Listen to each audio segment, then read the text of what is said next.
आज हम next topic start करते हैं, page number 59, partnership registration deed and dissolution. Partnership results out of agreement. This written agreement is called partnership deed. मतलब बताया जा रहा है कि जो पार्टनरशिप आप स्टार्ट करते हो या पार्टनरशिप बनाते हो तो वो एक एग्रीमेंट के बेस पे, कॉन्ट्रैक्ट के बेस पे बनाई जाती है, और अगर रिटन एग्रीमेंट होता है तो उसे हम पार्टनरशिप डीड के नाम से जानते हैं। Registration of partnership firm. As per Indian Partnership Act 1932, the registration of partnership firm is not mandatory but voluntary। मतलब बताया गया है कि पार्टनरशिप एक्ट 1932 के तहत रजिस्ट्रेशन कराना कंपलसरी नहीं है, लेकिन अगर आप करवा लेते हो तो उसमें आपका बेनिफिट है। But non registration leads to inconvenience and problem. और अगर आप रजिस्ट्रेशन नहीं कराते हो तो आपको प्रॉब्लम फेस करना पड़ता है। Hence it is advisable to get a firm registered under partnership act. इसलिए एडवाइस दिया गया है कि आप अगर रजिस्ट्रेशन करा लेते हो पार्टनरशिप के एक्ट के तहत तो आपको बहुत सारे प्रॉब्लम से सॉल्यूशन मिल सकता है। For this purpose, a registrar is appointed in each state who is commonly known as registrar of firm। मतलब इसके लिए एक पर्सन होता है, हर स्टेट में अपॉइंट किया गया है, उसे रजिस्ट्रार कहा जाता है। The process of registration is mentioned under section 56 to 69 of partnership act, Indian partnership act. मतलब रजिस्ट्रेशन की जो प्रोसेस होती है वो आपको दी गई है सेक्शन 56 से 69 के बीच में, किसके तहत? इंडियन पार्टनरशिप एक्ट के according. What is registration? Registration होता क्या है? Generally, registration refers to the get enrolled in the registrar of the competent authority. Registration of firm refers to get the name of the firm enter into the register of registrar of partnership firm। Registration में होता क्या है? जो आपका partnership firm का नाम है उसको रजिस्ट्रार अपने नोट्स में या अपनी जो डायरी मेंटेन करता है या कंप्यूटर रिकॉर्ड्स मेंटेन करता है उसमें लिख लेता है। For this purpose, Office of Registrars of Firm and Society is established in every state। इसलिए रजिस्ट्रार के ऑफिस को हर स्टेट में, हर सोसाइटी में बनाया गया है कि जहाँ जाके आप अपने फर्म का नाम रजिस्टर करवा सकते हैं। उसे कहा जाता है इस प्रोसेस को रजिस्ट्रेशन। फिर आता है प्रोसीजर फॉर रजिस्ट्रेशन। क्या क्या फॉर्मेलिटीज़, क्या क्या स्टेप्स करने पड़ते हैं हमें रजिस्ट्रेशन कराने के लिए। When any partnership wants to get registered its firm then the firm is required to fulfil the following formalities. अगर कोई भी फर्म चाहती है रजिस्टर करवाना तो उसके लिए उसको फॉर्मेलिटीज़ करनी पड़ती हैं। पहला पॉइंट होता है सबमिशन ऑफ एप्लीकेशन। उसके लिए आपको एप्लीकेशन सबमिट करना पड़ता है। For getting a firm registered, the partners of the firm are required to submit an application along with the prescribed fees to the registrar of the partnership firm of the concerned area। मतलब बताया जा रहा है कि आपको एक form होता है, एक एप्लीकेशन होता है, उसको फिल करना पड़ता है और उसके साथ में एक फीस होती है, एक मनी, एक फिक्स अमाउंट होता है, वो देना पड़ता है रजिस्ट्रार के ऑफिस में। The form is required to be sign by every partner. जो फॉर्म होता है उसमें सब जितने पार्टनर्स होते हैं उनका साइन की नीड होती है।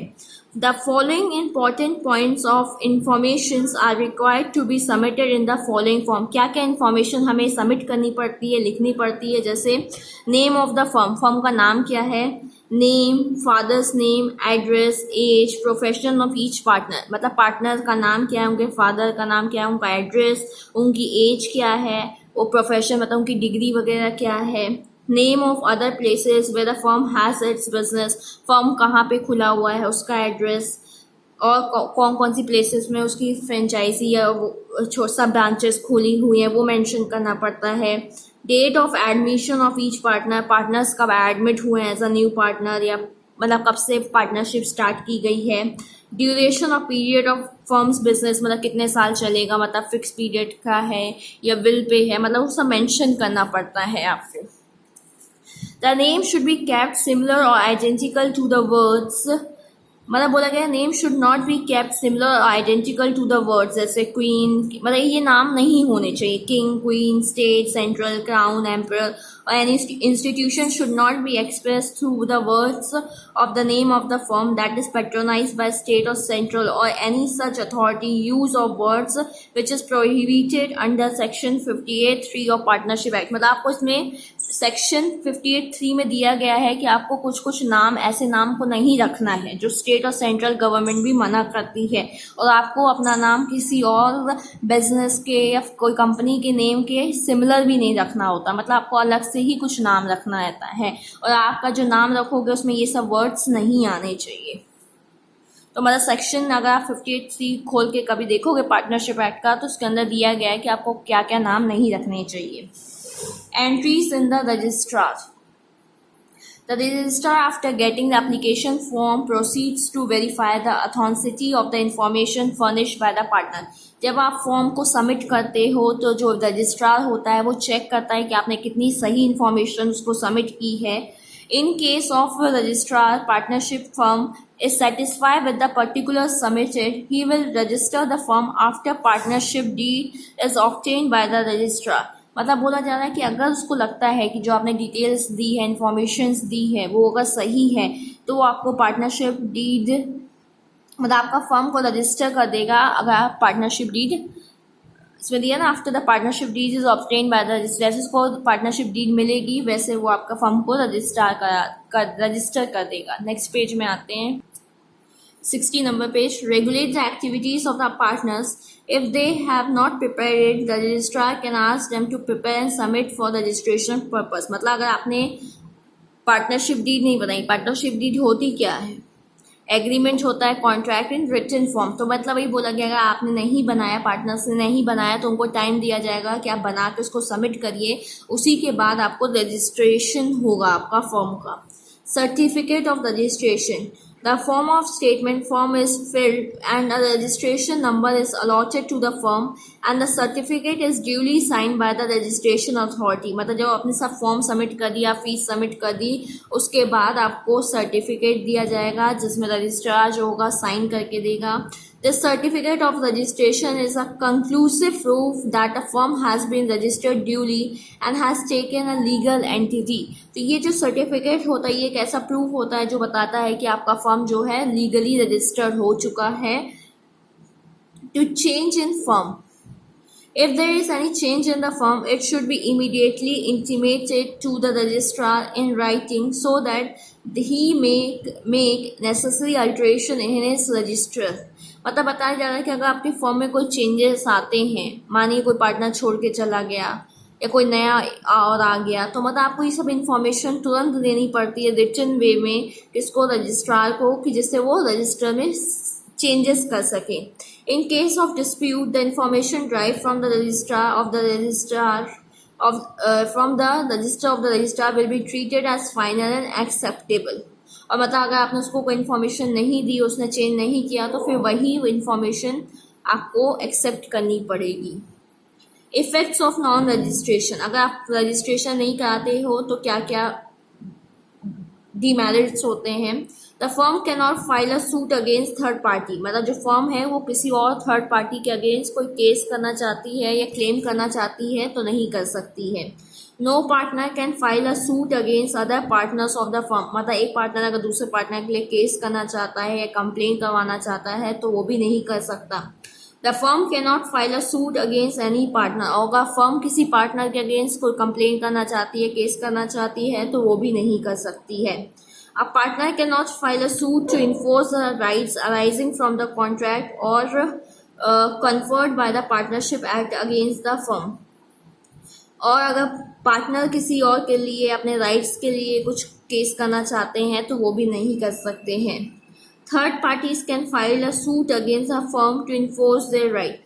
थर्ड पार्टी केस कर सकती है अपने राइट्स के लिए।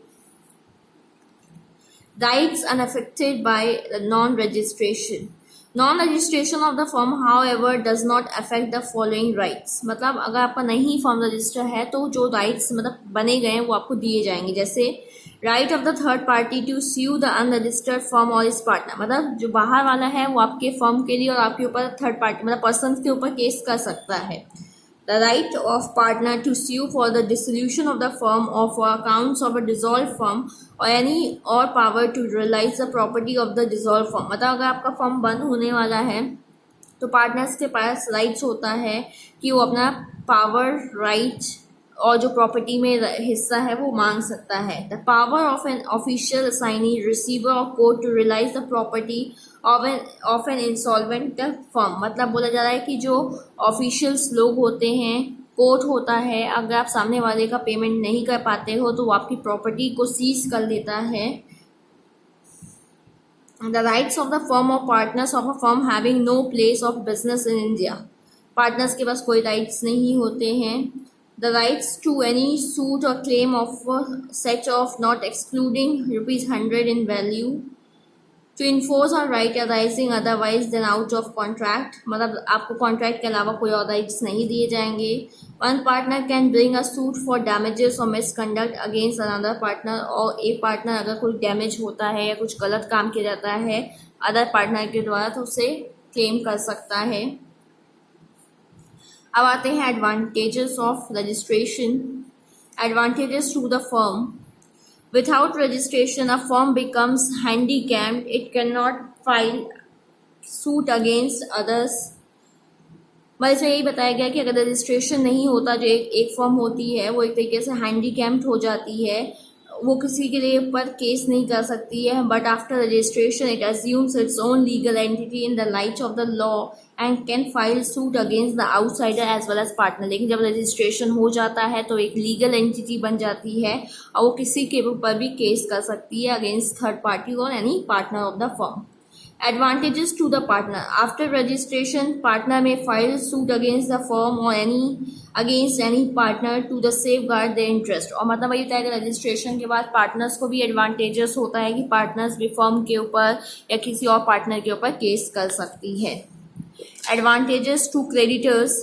The creditors are benefit in the sense that they can sue the firm and every partner whose name appears in the partnership firm in the partnership deed for the recovery of their debts. Creditors को भी benefit होता है कि जब आपका नाम register हो जाएगा तो वहाँ पे सब पार्टनर्स के नाम लिख जाएंगे कि कौन कौन पार्टनर है, तो सबसे क्लेम मांग सकता है, सबसे अपना डेप्थ रिकवर मांग सकता है। Advantages to the incoming partner. Incoming partner मतलब जब नया पार्टनर आता है। A registered firm is required to submit all the necessary particulars to the registrar of partnership firm. Thus, all incoming partner can easily obtain the desired information from the office of the registrar and can get the necessary details about the firm so that they can decide whether to enter into the business of the firm or not. मतलब जैसे जब नया partner आता है तो जो भी आपकी इन्फॉर्मेशन रहती है वो पहले से रजिस्ट्रार के पास सबमिट रहती है, तो वो वहाँ जाता है, उसके ऑफिस में पूरी इन्फॉर्मेशन ले लेता है, कौन कितना पार्टनर है, बिजनेस में हो क्या रहा है, उसको मतलब सब चीज़ पता चल जाती है, तो फिर वो डिसाइड कर सकता है कि उसे पार्टनरशिप ज्वाइन करनी चाहिए कि नहीं करनी चाहिए। Advantages to the retiring partner. A partner of the registered firm can give notice to the registrar of the partnership firm and can escape from the liabilities. He may not be required to give the notice to the general public or creditor. मतलब इसमें यही बताया गया है कि अगर registered firm है और रिटायरिंग पार्टनर जा रहा है, कोई पार्टनर छोड़ के अगर जा रहा है तो वो अपनी लाइबिलिटी से एस्केप मतलब इसमें ये बताया जा रहा है कि अगर कोई पार्टनर रिटायर हो रहा है तो वो रजिस्ट्रार ऑफ ऑफिस में बता देगा कि हम छोड़ के जा रहे हैं, तो उसे कोई पब्लिक नोटिस भी नहीं देनी पड़ेगी और उसके बाद से वो किसी चीज़ के लिए लायबल भी नहीं होगा। Advantages to the outsider. In business, the information is always as important criteria to judge the working of the firm. मतलब इसमें यही बताया गया है कि जो बिजनेस होती है उसमें इंफॉर्मेशन क्या होती है, इम्पॉर्टेंट होती है criteria to judge the working of the firm. Outsider can obtain necessary information from the registrar about the firm so as to decide about the dealings of the firm. Even the change information can also be obtained from time to time about the constitution and working of the firm. मतलब इसमें ये बताया जा रहा है कि बाहर वालों को इन्फॉर्मेशन रजिस्ट्रार से पता चल जाती है कि उसके अंदर मतलब उस फर्म में काम कैसे हो रहा है, कितना लॉस हो रहा है, कौन कौन पार्टनर्स हैं, तो मतलब वो पहले से ही उनको सब इन्फॉर्मेशन रजिस्ट्रार से मिल जाती है, तो वो डिसाइड कर सकते हैं, डिसीजन ले सकते हैं कि उनको अपना पैसा लगाना है, लोन देना है कि नहीं देना है। इस तरीके से टॉपिक ख़त्म होता है।